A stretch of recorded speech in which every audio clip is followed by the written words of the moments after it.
j'ai repris et étendu les recherches de Jacques Benveniste, je ne m'en cache pas. Alors quand on prononce le nom de Jacques Benveniste, il y a tout de suite des tremblements, des grimaces, des sarcasmes, etc. Bon, j'assume parce que ce sont des faits.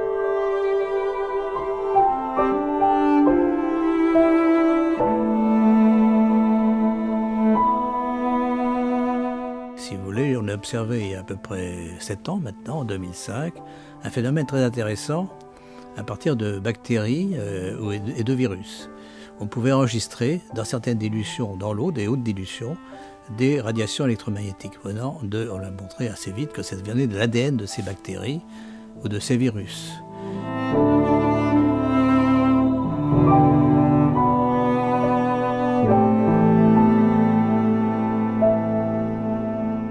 Donc c'est quelque chose qui est peu connu mais qui existe et que nous pouvons reproduire, qui est reproduit d'ailleurs par d'autres laboratoires et encore tout à fait ignoré de ce qu'on appelle mes collègues de l'académique si on peut dire, mais c'est tout à fait provisoire. Je pense que cette observation qui est maintenant vérifiée peut conduire à beaucoup d'applications, notamment dans le domaine des maladies, mais peut-être aussi pas seulement la médecine, l'agriculture également. Mais dans le domaine des maladies, donc, on se concentre actuellement sur les maladies où on trouve dans le sang des patients les mêmes radiations électromagnétiques que l'on observe quand on a les cultures pures des virus ou des bactéries au laboratoire. Donc c'est quelque chose qui a une application tout de suite.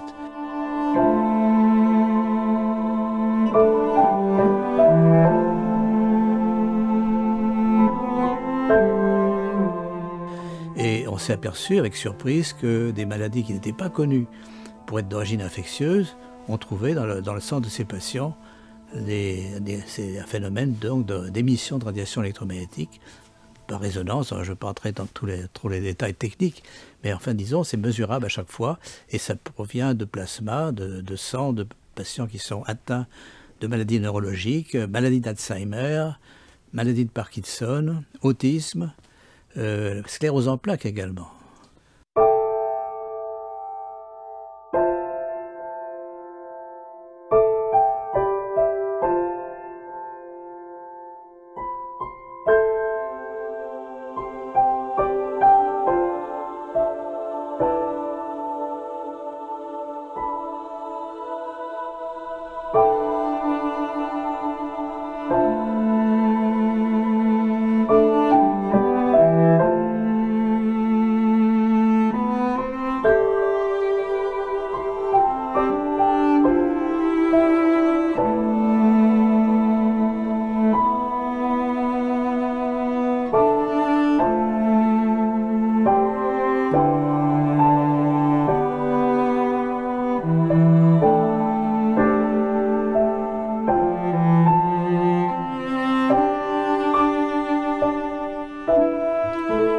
Dear laureates, on behalf of the Nobel Assembly at the Karolinska Institute, it is my privilege and pleasure to express our warmest congratulations and our deepest admiration as I now ask you to step forward to receive your prizes from the hands of His Majesty the King.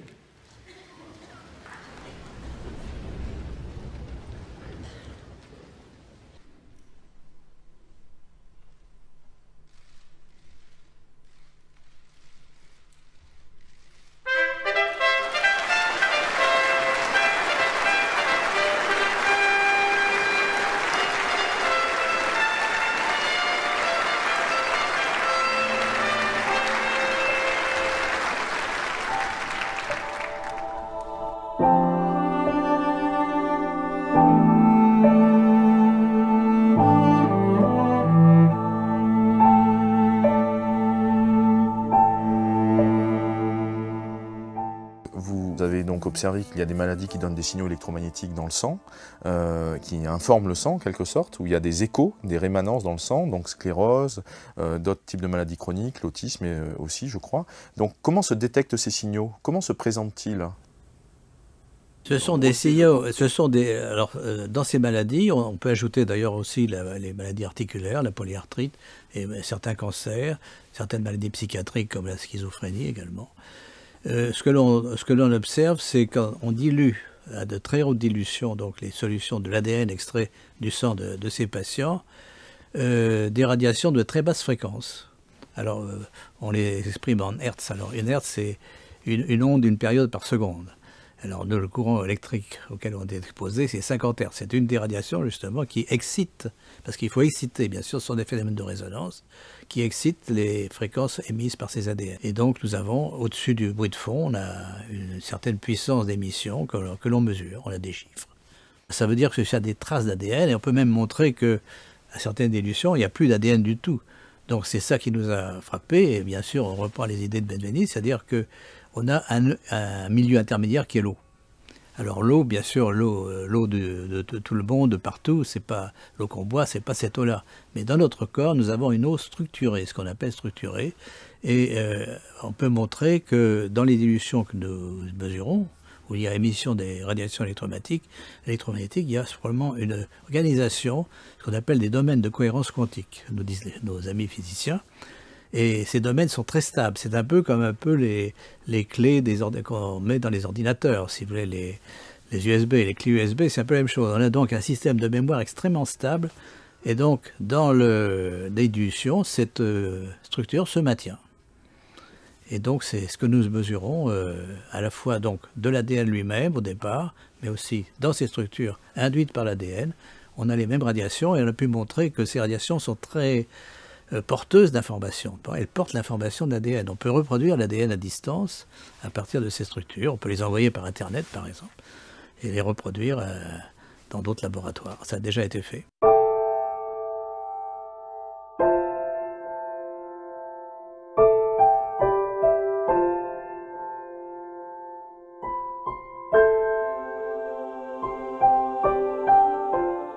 Ça pose beaucoup de problèmes au niveau théorique, n'est-ce pas? Surtout les physiciens qui travaillent avec nous, qui se penchent là-dessus, ça les intéresse beaucoup d'ailleurs, parce que ça peut, pour l'instant, on les explique avec les théories qui existent, n'est-ce pas? Donc notamment la mécanique quantique, mais peut-être, et donc en termes d'ondes électromagnétiques un peu classiques. Mais on peut aussi avoir d'autres hypothèses si les hypothèses actuelles ne marchent pas. Mais en tout cas, nous, ce qui nous intéresse, c'est surtout les applications.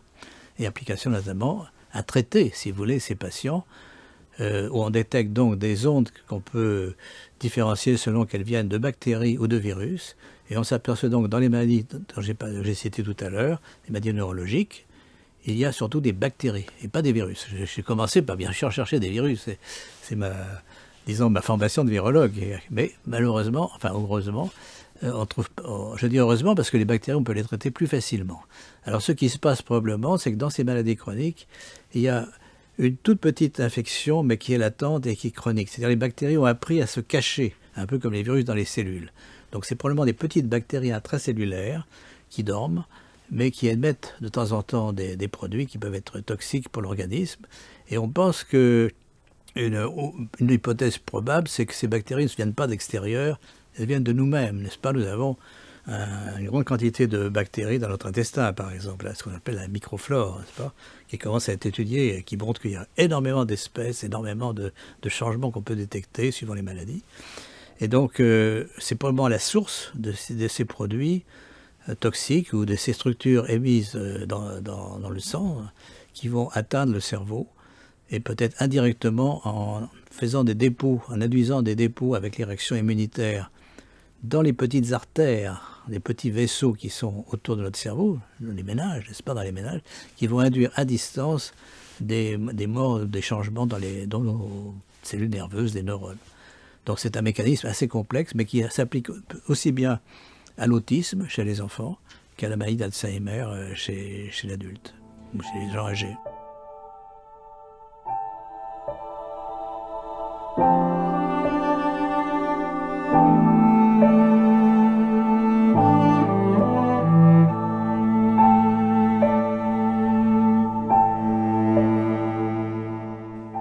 Donc on voit qu'avec votre recherche actuelle, le corps devient un carrefour ou une interface entre ce qui va se passer à l'extérieur avec des énergies environnantes artificielles qui fabriquent des choses, des dommages sur le corps ou qui peuvent venir éventuellement activer des choses par résonance en termes de mémoire, d'écho qui vont s'activer, et simultanément des traces, des réminiscences, des informations restantes, éventuellement à distance, de pathogènes qu'on aurait à l'intérieur de nous et qui vont s'activer. Et les deux ensemble fabriquent, ou en tout cas influencent le terrain qui va se traduire par des maladies en fonction des individus. Oui, on peut résumer en disant que, si vous voulez, en biologie, on travaille actuellement surtout sur la matière, sur les atomes.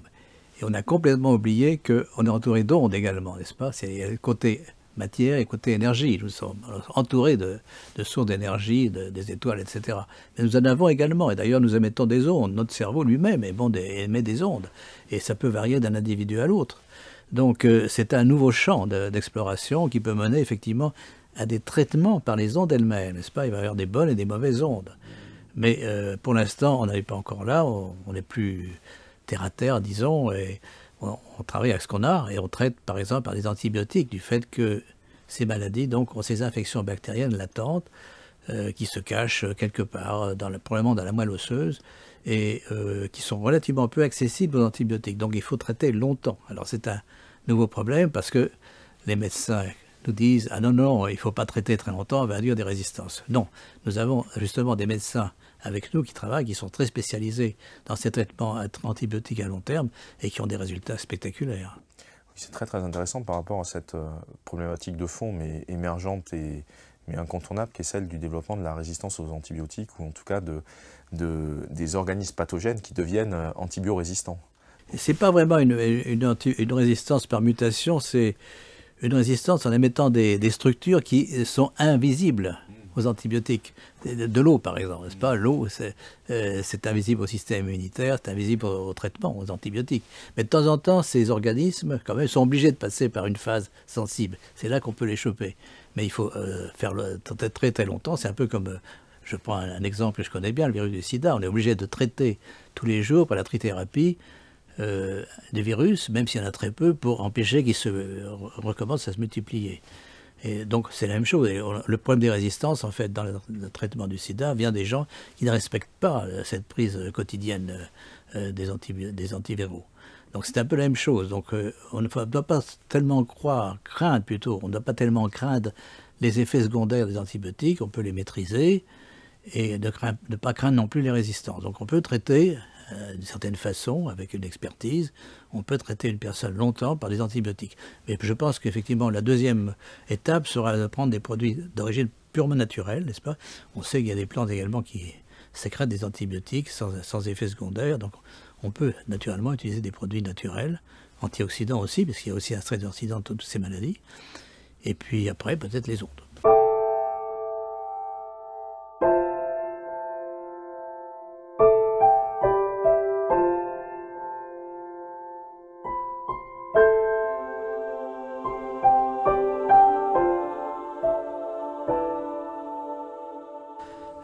Tout ne s'est pas passé comme ça du jour au lendemain. Heureusement, c'est la première expérience qui a marché.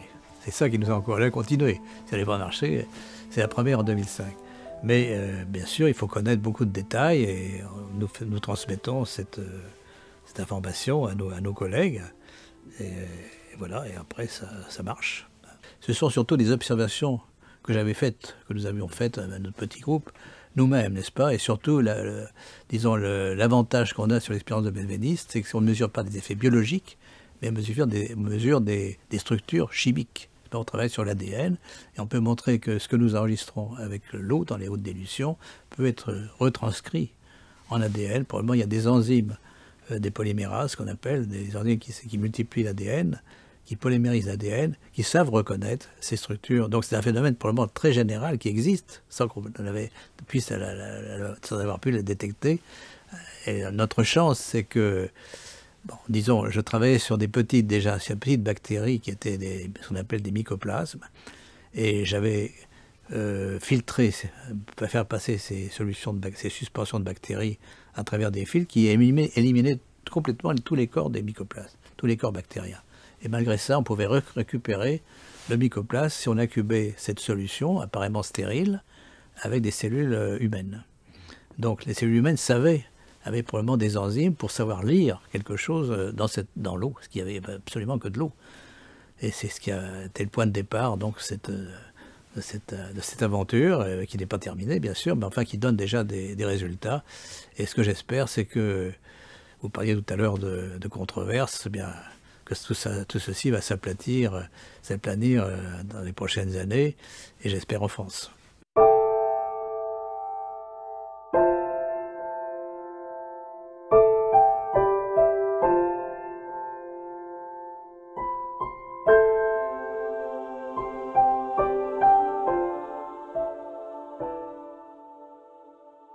Comment le monde scientifique en France perçoit vos travaux, qui sont donc avant-gardistes, qui sont, qu'on peut appeler ça des technologies ou de rupture par rapport à des façons d'appréhender les problèmes jusqu'à présent. Donc comment le monde scientifique en France en général perçoit-il vos travaux, ou comment en particulier vos collègues de l'Académie des sciences, vos collègues de l'Académie de médecine entendent ou accueillent vos propositions et vos résultats? Comment c'est accueilli au départ? C'est accueilli très, très froidement, aussi bien en France d'ailleurs que dans d'autres pays, parce que ça bouleverse des concepts, n'est-ce pas? Et en science, ce qu'on appelle des paradigmes, c'est-à-dire des conceptions qui de temps en temps sont un peu le fil conducteur, si vous voulez, de toutes les recherches. Alors on a eu une grande révolution en biologie, c'est la biologie moléculaire, n'est-ce pas? Avec la structure justement en double hélice de l'ADN, trouvé en 1953, hein, donc il y a déjà quelques décennies. Et j'ai pu suivre évidemment toute cette révolution, parce que j'y ai participé également. Mais je pense que maintenant, nous devons faire une deuxième révolution, n'est-ce pas? Et qui tienne compte justement des progrès de la physique, parce que la physique n'est pas arrêtée aux atomes comme des petites boules, n'est-ce pas? Il y a justement des interactions électromagnétiques, la mécanique quantique. Il y a beaucoup donc de domaines de la physique qui ne sont pas passés du tout en biologie. Alors, moi j'ai essayé d'être entre les deux. D'ailleurs, j'ai publié dans une revue publiée en Chine qui s'appelle la science interdisciplinaire, n'est-ce pas? Parce que ça touche à la fois à la biologie et à la physique. Et donc c'est cette partie, si vous voulez, la partie physique qui n'est pas comprise des biologistes, mais il y a des faits, n'est-ce pas? Donc, bon, s'il y a beaucoup de Saint Thomas, eh bien, je peux leur montrer, je peux les inviter. Ça marche à tous les coups.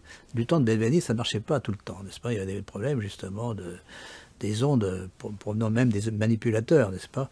Nous les rencontrons également, mais ils sont moins forts et on peut donc contrôler. Il y a beaucoup de paramètres, mais si on montre à nos collègues comment faire, enfin, tous les détails des expériences, ça marche aussi chez eux. Donc voilà un peu l'espoir, c'est que tout ceci maintenant passe, et surtout dans la pratique, n'est-ce pas? Même si les gens ne comprennent pas tout, nous-mêmes ne comprenons pas tout, n'est-ce pas, des mécanismes qui sont derrière ça, il y a les applications pratiques aux maladies. J'essaye de faire un réseau, si vous voulez, un réseau de différents laboratoires qui comprennent et qui veulent continuer dans ce domaine. Alors, il y en a en Chine, il y en a au Japon, il y en a en Italie, il y en a aux États-Unis, et nous-mêmes, nous sommes en France. Donc, c'est plutôt cette recherche globale, si vous voulez, que j'essaye de pousser en avant. Et bon, la Chine y participe, plus ou moins, parce qu'il y a aussi les mêmes effets, si vous voulez, les mêmes réticents de certains, on peut dire, partisans des théories classiques. Je trouve que la Chine n'a pas encore, si vous voulez, essayé d'être tout à fait à la pointe, ce qu'on appelle en anglais les cutting edge recherche dans ce domaine, n'est-ce pas? Mais ça viendra, et surtout, il y a beaucoup de main-d'œuvre, si on peut dire, et on peut faire une armée de chercheurs dans ce domaine, d'abord.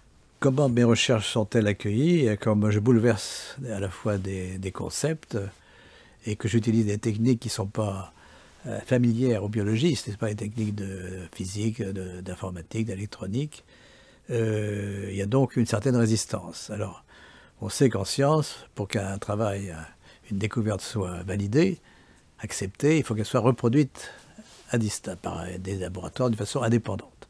Alors, c'est ce que nous essayons de faire actuellement. Nous avons plusieurs laboratoires. Nous avons un réseau de laboratoires en Italie, en Allemagne, aux États-Unis, au Japon, qui travaillent donc sur ce domaine avec notre aide au départ, mais qui peuvent reproduire maintenant indépendamment ces résultats, notamment le résultat le plus difficile à avaler, si on peut dire, par les biologistes, c'est-à-dire qu'on peut, à partir d'une structure de l'eau, n'est-ce pas, emmagasiner une information qui vient de l'ADN, donc une information génétique, et reproduire cet ADN en mettant des enzymes capables de lire cette structure de l'eau. Donc ceci a été évidemment révolutionnaire, il faut bien le voir pour beaucoup de gens. Ils ne comprennent pas, ils n'arrivent pas à avaler ça, mais c'est vrai, ce sont des faits, on arrive à les reproduire.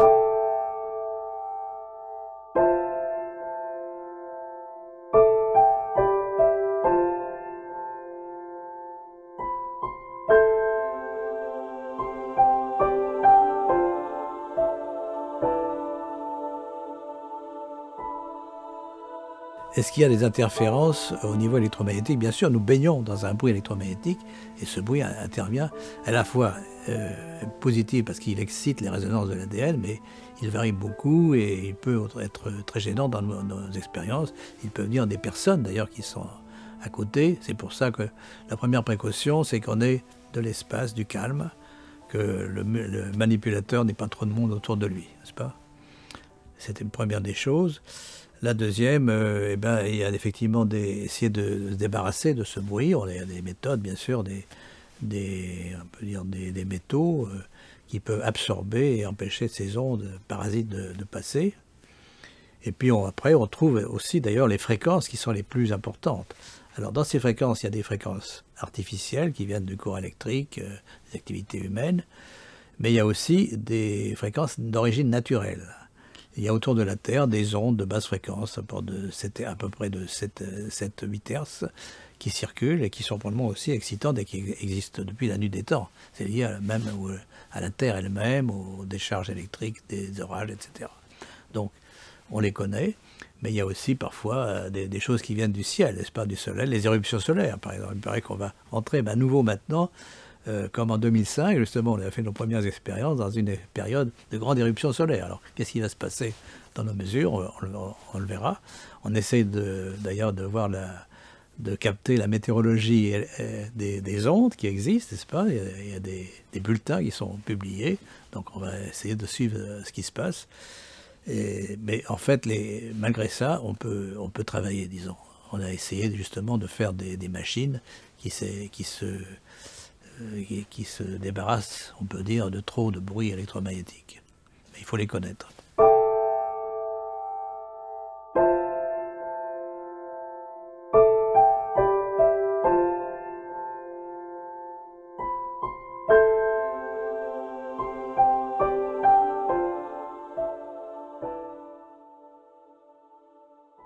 Et il y a effectivement un grand travail d'exploration pour voir quelles sont les bonnes fréquences et les mauvaises fréquences, n'est-ce pas?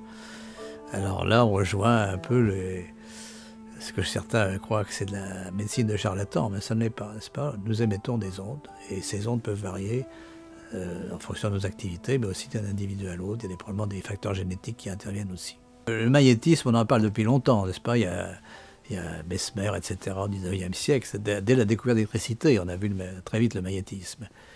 Et peut-être justement, ce domaine souffre un peu du fait qu'au départ, ce n'étaient pas des gens très au courant, n'est-ce pas? C'était plutôt des illusionnistes, n'est-ce pas, qui faisaient ces expériences. Mais maintenant, je crois qu'on passe dans un domaine tout à fait différent, bien connu des physiciens maintenant, n'est-ce pas? Et j'essaye de faire connaître aux biologistes.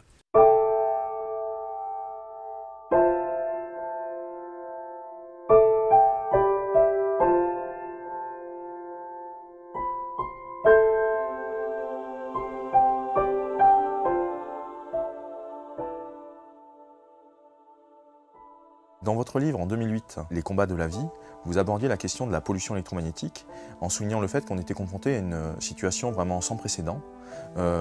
Aujourd'hui, nous sommes 3 ans plus tard. Quelle est votre analyse là-dessus? Quel est votre point de vue aujourd'hui?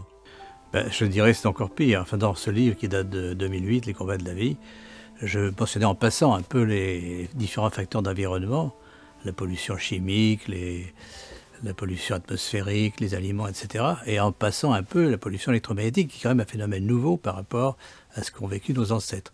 Or, depuis 3 ans, c'est bien plus, n'est-ce pas? Nous sommes tous environnés dans un brouillard, comme un peu aujourd'hui ce brouillard dehors, n'est-ce pas, qu'on voit, mais ce brouillard électromagnétique, on ne le voit pas, on ne le sent pas. Et il y a quand même des effets à la longue. Ces effets sont mal connus. Bien sûr, on ne s'en aperçoit pas, on semble vivre normalement, mais il y a des études chez les animaux, notamment une étude italienne chez des rats, qui montrent que si ce sont des milliers de rats, n'est-ce pas, s'ils sont exposés à une radiation électromagnétique continue depuis même leur conception, donc chez la mère, de la rate, plus une petite irradiation ionisante, eh bien, ils font 2 fois plus de cancer. Donc, c'est un phénomène tout à fait objectif. Mais alors, il peut y avoir aussi des effets peut-être plutôt biochimiques, n'est-ce pas? Parce qu'on sait maintenant, et ceci vient notamment des études des gens qui sont hypersensibles à ces radiations électromagnétiques, qu'il y a un stress oxydatif qui se produit. Et ce stress oxydatif, donc c'est l'émission en excès de radicaux libres, de molécules dérivées de l'oxygène, attaque toutes les molécules de notre corps, les protéines, les lipides, surtout l'ADN, et cause des mutations dans cet ADN, donc là aussi, possibilité de cancer, que l'on peut prévenir, bien sûr, en prenant des antioxydants. Il y a aussi une étude suédoise qui montre que on change la perméabilité du cerveau à ces expositions, après ces expositions aux ondes. C'est un effet qui n'est pas thermique, puisqu'on l'a, si on met un téléphone, par exemple, à 1 mètre de l'animal, et on s'aperçoit qu'il y a des effets donc, de perméabilité augmentée du cerveau aux substances qui sont dans le sang. Peut-être des effets neurologiques à distance de ces radiations. Alors, notre ami Bellepomme, effectivement, a fait une étude des personnes qui sont ultrasensibles aux radiations électromagnétiques, téléphone, ordinateur, etc. Et cette étude montre à la fois donc, des changements au niveau de l'imagerie du cerveau, donc peut-être justement des effets de changement de perméabilité du cerveau aux substances qui sont dans le sang, ce qui avait déjà été fait donc, par une étude suédoise sur des animaux, et d'autre part, à la mesure d'un stress oxydant très important. Alors, stress oxydant, j'en parle beaucoup dans mon livre, j'en parle encore plus maintenant, c'est la libération de radicaux libres en excès, de molécules qui sont réactives, qui sont dérivées de l'oxygène, et très réactives, qui se combinent avec l'ADN, les lipides, les protéines de nos cellules, et font bien sûr des dégâts. Et ces dégâts existent effectivement chez les personnes qui sont exposées à ces radiations électromagnétiques. Donc c'est un effet qu'on ne sent pas, mais qui existe et qui peut à la longue entraîner des dommages dans le cerveau et aussi induire des cancers. Même dans une maison, vous avez donc des fils électriques qui émettent du courant alternatif de 50 Hz. Et ça crée un petit champ, c'est-à-dire des ondes à distance électromagnétiques. Et qu'est-ce qui se passe? Vous êtes exposé, évidemment c'est des très faibles intensités, mais vous êtes exposé tous les jours. Vous dormez, votre lit est devant une conduite électrique. Donc nous sommes exposés toute la vie. Qu'est-ce qui se passe? Je répète, il y a l'expérience des rats qui sont exposés à ce genre de radiation de 50 Hz et qui font 2 fois plus de cancer, à condition qu'il y ait un autre facteur. Il faut voir aussi, c'est l'addition des facteurs, même si chaque facteur est très, très faible, à très faible effet, il y a une sommation, même une synergie entre plusieurs facteurs, par induction du stress oxydant. Nous sommes tous exposés à ces radiations, quoi qu'on fasse, n'est-ce pas? Il y en a de plus en plus. Donc il faut savoir. Alors souvent les études disent « Ah, on ne sait pas, n'est-ce pas? Il faut faire des statistiques, etc. » Je pense que cette étude qui est faite par Dominique Bellepomme est très intéressante sur un petit nombre de patients, mais qui est très bien faite, qui montre des changements dans l'imagerie du cerveau chez ces personnes quand elles sont exposées aux radiations, un stress oxydant, et aussi comment empêcher ce stress oxydant, comment le traiter, et avec des résultats assez spectaculaires. Oui, et en l'occurrence par rapport à ces pistes de traitement, ou en tout cas de réponse, de prévention du risque, il y a la papaye par exemple, qui est souvent citée. Oui, ces personnes ont pris sans le savoir un produit d'origine japonaise dont j'ai parlé dans mon livre, l'histoire avec le pape Jean-Paul II, etc. Mais c'est un produit qui est un mélange probablement d'antioxydants, d'immunostimulants dérivés de la fermentation du fruit de la papaye. Et ces personnes qui justement l'ont prise se sont senties beaucoup mieux, à tel point qu'à la fin de l'étude, au bout de 3 mois, elles ont demandé à continuer. Parce qu'on avait dit, bon, l'essai est terminé, on arrête. Et elles ont demandé à continuer avec ce produit. Donc c'est un des produits, je pense, intéressants pour lutter contre le stress oxydant. Il faut savoir que les protections contre les ondes varient suivant la fréquence des ondes, n'est-ce pas? Pour les ondes sur lesquelles on travaille, on utilise ce qu'on appelle du mu-métal, qui est un alliage complexe de nickel, cuivre, etc., et qui absorbe les très basses fréquences. Mais je pense que ce qui se passe, alors c'est une autre notion, n'est-ce pas? Nous, on mesure des basses fréquences, mais dans l'échelle des fréquences, il y a probablement reproduction des mêmes phénomènes à d'autres fréquences plus élevées, n'est-ce pas? Alors, dans l'échelle des fréquences, vous avez les radiofréquences, bien sûr, et on monte actuellement, il y a les ondes courtes, les ondes longues, mais surtout maintenant les ondes très courtes, les gigahertz, etc. Celles qu'on utilise dans les téléphones. Et après, il y a la terahertz, et enfin, la lumière, n'est-ce pas, la lumière. Alors, il y a des gens qui ont trouvé que la lumière, ou les ondes infrarouges proches de la lumière, peuvent être modifiées, peuvent modifier l'eau aussi, n'est-ce pas? Donc, alors, un des physiciens m'a expliqué, c'est peut-être un système de fractal qui s'applique aux ondes. Comme il s'applique à la matière, on peut avoir des fractals, donc répétition de phénomènes à différentes fréquences. Alors, vous voyez, c'est complexe, parce que même si nous, on nous protège contre certaines fréquences, il faut se protéger des fréquences plus élevées, et malheureusement, donc nous sommes exposés tout le temps aux gigahertz des téléphones, etc.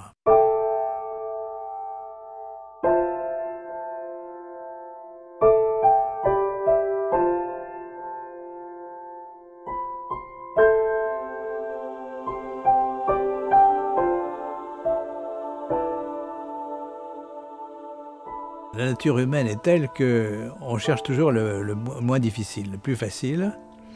Et donc, si les gens ne protestent pas, ou si les gens ne voient pas d'effet, les compagnies qui fabriquent ces émetteurs ne vont pas changer. Je prends aussi un exemple peut-être un peu plus chaud, mais il faut le dire, les vaccins, n'est-ce pas? Les vaccins peuvent être associés, disons, temporellement à des maladies graves comme la sclérose en plaques ou certaines maladies neurologiques. Et bien sûr, il ne s'agit pas de dire bon, il faut supprimer les vaccins. C'est sûrement lié à quelques personnes qui sont davantage sensibles, un peu comme pour les radiations, si vous voulez, qui ont des dysfonctionnements immunitaires, notamment on pense aux enfants qui ont par exemple d'autres infections intercurrentes. Et simplement, il faut les connaître et éviter par exemple, pour un vaccinateur, de faire la piqûre, puis après, au revoir, n'est-ce pas?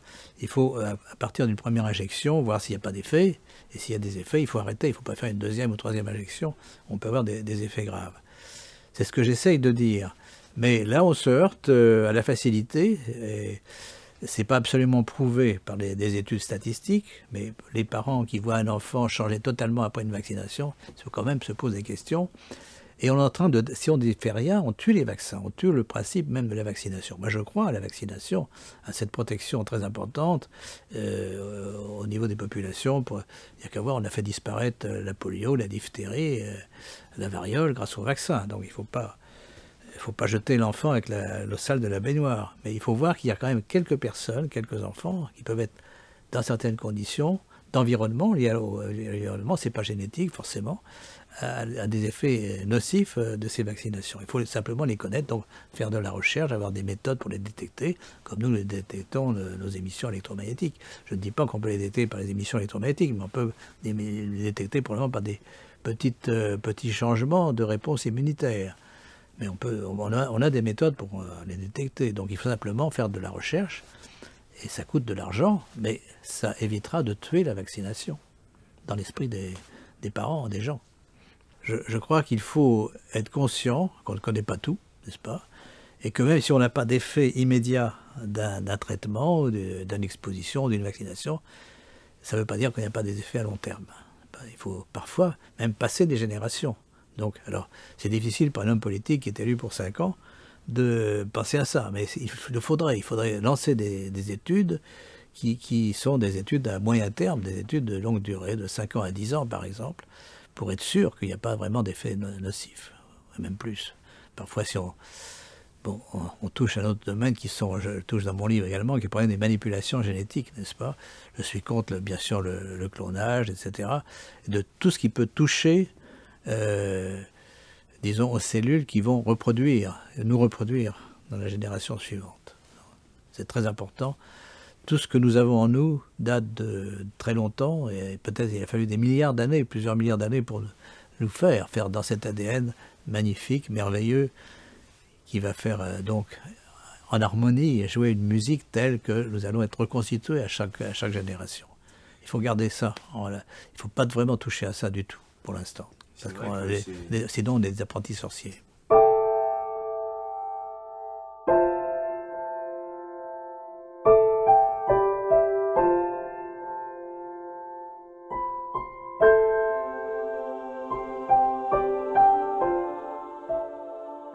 Et la science évolue par paliers, n'est-ce pas, notamment les nouveaux concepts. Si on prend la physique, par exemple, c'est un bon exemple au XXe siècle. Il y avait la physique classique, mais qui avait déjà fait de gros progrès dans la théorie des ondes, Maxwell, par exemple. Et après est venue la théorie des quantas avec Max Planck et Einstein, etc. Et on a demandé souvent à Max Planck comment vous avez convaincu vos collègues, parce que tous les physiciens de cette nouvelle physique ont eu beaucoup de problèmes. Albert Einstein n'a pas tout de suite été compris et admis. Et la même chose pour Max Planck. Alors on lui demandait comment vous avez réussi. J'ai attendu, ils sont tous morts, tous mes contradicteurs sont morts. Alors moi je ne vais pas attendre, je n'ai pas le temps d'attendre aussi longtemps. Et il y a quand même maintenant donc des médias, des moyens de communication très supérieurs à ce qu'on avait au début du XXe siècle. Et ce que je ne comprends pas très bien, c'est pourquoi beaucoup de personnes sont hermétiques aux ondes, n'est-ce pas? Alors que les ondes, il y en a partout. On utilise les ondes pour la communication, Internet, la télévision. Ce sont des ondes. Les gens ne se posent pas la question comment ça voyage, etc., comment ça se forme, comment on reproduit une image. Voilà. Et en fait, nous reproduisons ce que fait la nature. La nature a trouvé ça bien avant nous. Donc simplement ce que je leur dis, c'est ça. Maintenant, nous observons des phénomènes naturels et on peut maintenant, peut-être un jour, peut-être pas maintenant, mais dans le futur, vraiment maîtriser toutes ces ondes d'origine biologique et, par exemple, contrôler la différenciation. Si vous voulez, les grands problèmes actuellement, c'est bien sûr les maladies chroniques, les cancers, mais aussi il y a des problèmes fondamentaux. Comment un organisme différencie, à partir d'une petite cellule fécondée d'un œuf, on fait un organisme comme nous, extrêmement complexe. Et tout ceci, qu'est-ce qu'il y a dedans? Il y a simplement de l'ADN. Donc tout part de cet ADN. Comment un ADN, qui est une molécule linéaire, un polymère, peut générer un organisme aussi complexe? C'est ça. Donc, et je pense que les ondes ont un rôle très important. Donc ce qui manque justement pour expliquer ces phénomènes, c'est l'harmonie de l'ADN, cette harmonie des ondes qui vient de l'ADN. Donc l'ADN, probablement, certaines séquences répétitives, joue un rôle très important justement pour jouer une sorte de musique. Je prends souvent l'image, je crois que je l'ai pris dans mon livre, Les combats de la vie, l'image d'une symphonie, n'est-ce pas, toutes les notes comptent et se déroulent, n'est-ce pas? Alors la symphonie vient de l'ADN, et après la symphonie est jouée, et s'il y a la moindre fausse note, ça ne marche plus. Donc il faut aller continuer le programme jusqu'au bout.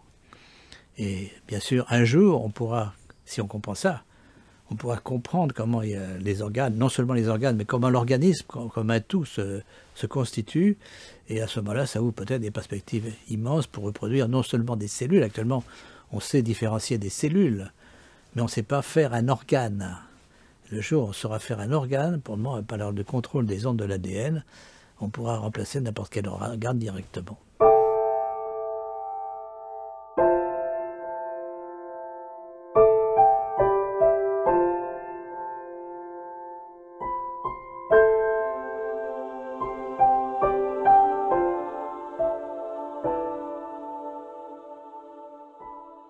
Je disais, touche pas à mon génome, n'est-ce pas? On peut résumer les choses, touche pas à mon génome. On peut modifier, si vous voulez, le corps, il y a des cellules qu'on appelle somatiques, des organes. On peut les modifier, on peut faire des thérapies géniques, etc. Mais ne pas toucher aux cellules de la reproduction, c'est très important.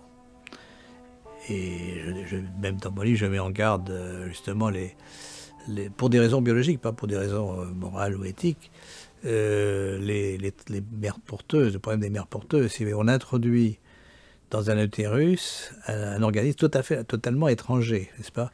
Normalement, l'organisme, l'embryon est à moitié étranger. Il y a moitié de la mère, moitié du père, n'est-ce pas? Mais là, le père et la mère ne sont pas les mêmes. Donc on a vraiment un organisme tout à fait étranger dans l'utérus. Bon, certains, après beaucoup d'essais infructueux, y arrivent. L'embryon se développe, mais il peut être plus petit et on ne sait pas les effets à long terme, n'est-ce pas, de tout ceci, parce qu'on n'a pas déclenché les mêmes réactions de rejet et de non-rejet que pour une mère qui porte un enfant, donc qui a son génome et le génome du père. Enfin bon, c'est pas un détail, parce qu'il faut quand même surtout penser que nous ne sommes pas des purs esprits, n'est-ce pas? Peut-être un jour nous serons des purs esprits, il y en a peut-être autour de nous dans l'univers, mais nous avons une structure biologique. Donc il ne faut pas oublier d'où nous venons, ça nous empêchera de faire des bêtises. Il faut penser au passé biologique, au patrimoine, n'est-ce pas? C'est un patrimoine merveilleux, mais touche pas à mon génome.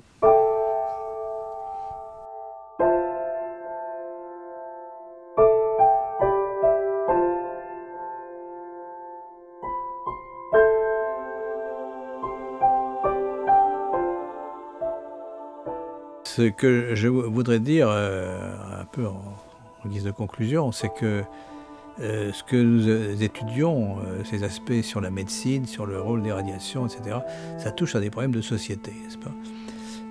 D'abord la santé, n'est-ce pas? La santé, elle coûte de plus en plus cher, et la sécurité sociale a beaucoup de mal à suivre, n'est-ce pas? Parce que les examens sont de plus en plus raffinés et coûteux.